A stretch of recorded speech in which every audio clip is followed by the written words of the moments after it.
कि हमारे पास ऑक्सीजन और हाइड्रोजन दो एटम्स हैं, तो ऑक्सीजन अगर इलेक्ट्रॉन्स को अपनी तरफ ड्रॉ कर रही है तो उसके ऊपर पार्शियल पॉजिटिव चार्ज आ जाएगा और हाइड्रोजन के ऊपर पार्शियल नेगेटिव चार्ज आ जाएगा। That's why basically in poles की बात होती है कि एक तरफ हमारे पास पार्शियल पॉजिटिव पोल आ रहा है और दूसरी तरफ हमारे पास पार्शियल नेगेटिव पोल आ रहा है।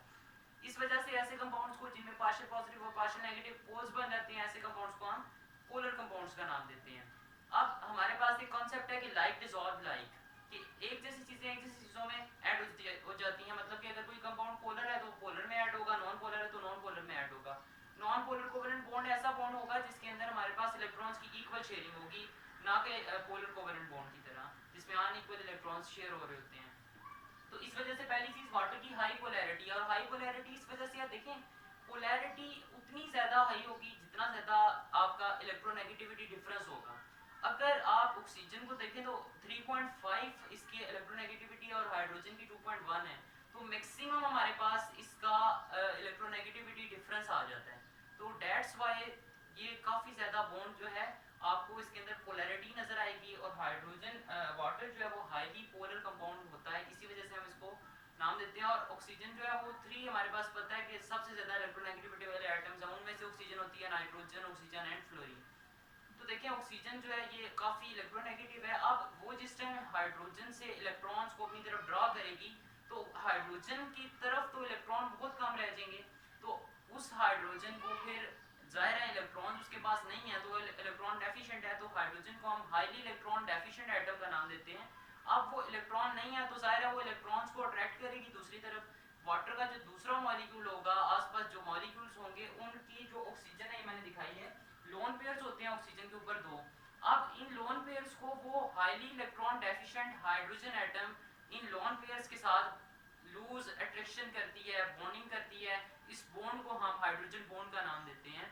तो दैट्स व्हाई देखें वाटर के अंदर हाइड्रोजन बॉन्ड है और हाई पोलैरिटी है, तो जो हाई पोलर कंपाउंड्स होंगे जाहिर है वो वाटर के अंदर ऐड हो जाएंगे। इस तरह आयनिक कंपाउंड्स ऐड हो जाएंगे, या non polar compounds, non ionic compound जिनके पास चार्ज ग्रुप है।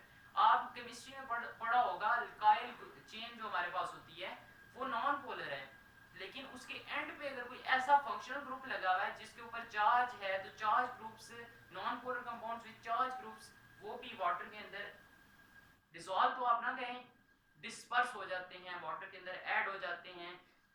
प्रिंसिपल क्या था हमारे पास, लाइक डिसॉल्व लाइक। तो दैट्स व्हाई हमारे पास वाटर के अंदर आयनिक पोलर कंपाउंड्स या non polar compounds having charge groups वो डिसॉल्व हो जाते, ऐड हो जाते हैं, वाटर के अंदर इजीली सॉल्युबल हो जाते हैं। अच्छा, इसकी एक और बड़ी अच्छी प्रॉपर्टी है वाटर की। देखें सेल्स जो हैं हमारे पास, हमने बात की ब्रेन के अंदर 85 to 90% वाटर होता है, बाकी सेल्स में भी 70% वाटर होता है। तो वाटर जो है वो एक सॉल्वेंट का रोल प्ले कर रहे हैं, क्योंकि हमें पता है कि इस वाटर के अंदर बाकी चीजें डिसॉल्व हुई हुई हैं। इसी वजह से वाटर की, अब वाटर क्यों सॉल्वेंट है सेल्स में, देखें वाटर जो है उसकी यही प्रॉपर्टी है, यही खासियत है कि वाटर के अंदर जो आयंस होंगे और मॉलिक्यूल्स होंगे वो रेंडमली मूव कर रहे होते हैं, और ज्यादा चांसेस होते हैं कि वो एक दूसरे के साथ उनकी कोलिजन हो और वो रिएक्ट करके नए सब्सटेंसेस कंपाउंड्स बनाते हैं। इस वजह से कि वो मोर फेवरेबल टू रिएक्ट होते हैं, मतलब कि एक ऐसी कंडीशन में होते हैं कि they are in a more favourable state to react. तो दैट्स व्हाई हम कहते हैं कि वाटर जो है सॉल्वेंट है हमारे सेल्स में, हमारी बॉडीज में, और ये एक मोर फेवरेबल और एक अच्छा फीचर होता है। नेक्स्ट हमारे पास है heat capacity. Heat capacity is the minimum amount of heat जो कि आप देते हैं किसी भी यूनिट मास ऑफ सब्सटेंस को to raise its temperature through unit amount, या यूनिट टेंपरेचर का मतलब ये होगा कि 1 केल्विन या 1 डिग्री सेंटीग्रेड, और यूनिट मास के 1 ग्राम या 1 केजी। अभी वाटर जो है अगर आपने उसके 1 ग्राम को जस्ट फॉर एग्जांपल 15 से 16 डिग्री सेंटीग्रेड उसका टेंपरेचर करना है, तो आपको उसको जो हीट देनी पड़ेगी, हीट एनर्जी, वो होगी 1 कैलोरी।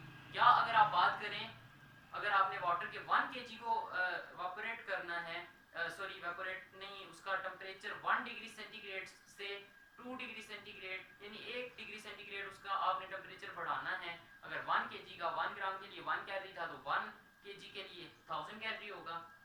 ये जो वाटर होता है इसकी हाई हीट कैपेसिटी होती है। अब इसकी हाई हीट कैपेसिटी क्यों होती है, इस बात को हमने समझना है। इससे पहले ही हम बात करके आ चुके हैं हाइड्रोजन बॉन्डिंग की। हाइड्रोजन बॉन्डिंग जो है वो वाटर के अंदर बहुत ज़्यादा होती है, और ये आपको मैंने मॉलिक्यूल भी दिखाया है कि this is basically attraction between highly electron deficient hydrogen atom and lawn pairs on other oxygen atom of another water molecule. तो ये अट्रैक्शन बेसिकली हाइड्रोजन बॉन्ड बनाती है। और ये हम क्यों बोल रहे हैं कि वाटर की हाई हीट कैपेसिटी है, देखिए सिर्फ आपने 1 डिग्री वाटर का इंक्रीज करना होता है टेम्परेचर, तो उसके लिए आपको इतनी ज्यादा हीट देनी पड़ती है। और क्यों देनी पड़ती है, क्योंकि वाटर के अंदर हाइड्रोजन बॉन्डिंग होती है। कोवलेंट बॉन्ड से तो ये वीक बॉन्ड है, लेकिन इतना वीक नहीं है, इसको ब्रेक डाउन करना का खासा मुश्किल होता है और इसको हमें हीट प्रोवाइड करनी पड़ती है। दैट्स व्हाई वाटर की हम बात करते हैं कि water has high heat capacity. तो हाई हीट कैपेसिटी का हमें क्या फायदा है, मैंने मेन टॉपिक के साथ थर्मल स्टेबलाइजर लिखा है। देखिए हमारा जो एटमॉस्फेयर है, हमारी जो लैंड इन्वायरमेंट है, वहाँ पर जो लिविंग ऑर्गेनिजम्स रह रहे हैं, तो उनको बहुत ड्रास्टिक चेंजेस को फेस करना पड़ता है कि टेम्परेचर एकदम से राइज हो जाता है। आप अगर दिन की भी बात करें, अभी दिन के टाइम जो है मैं अभी लेक्चर डिलीवर कर रहा हूँ, यहाँ पे रूम में भी काफ़ी जो है वो गर्मी है। या इस तरीके से अगर सुबह के टाइम में देखता या शाम के टाइम, रात के टाइम अगर हम देख ले, तो टेम्परेचर के अंदर काफ़ी चेंज आ जाता है। तो बेसिकली वाटर की अगर मैं बात करूँ तो वाटर के अंदर टेम्परेचर इतनी जल्दी चेंज नहीं होता।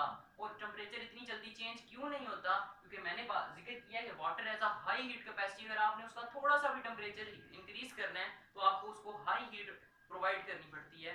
दैट्स वाई हम कहते हैं कि वाटर का जो ये हीट कैपेसिटी है, ये थर्मल स्टेबलाइजर का काम करता है कि वाटर के अंदर जो टेम्परेचर होगा वो इतनी जल्दी चेंज नहीं होता, बल्कि वाटर उसको स्टेबलाइज कर रहा होता है। क्योंकि जरा सा भी आपने उसको अगर उसका टेम्परेचर कुछ डिग्रीज भी इंक्रीज करना है तो maximum amount of heat provide करनी पड़ती है। तो दैट्स वाई ये एक अच्छा फीचर है एक्वाटिक लाइफ के लिए। जो हमारे biological organisms, living organisms water के अंदर हम मौजूद हैं, उनके लिए एक बहुत ही ज़बरदस्त और अल्लाह ताला की तरफ से एक गिफ्ट है। और ये फीचर है कि वाटर जो है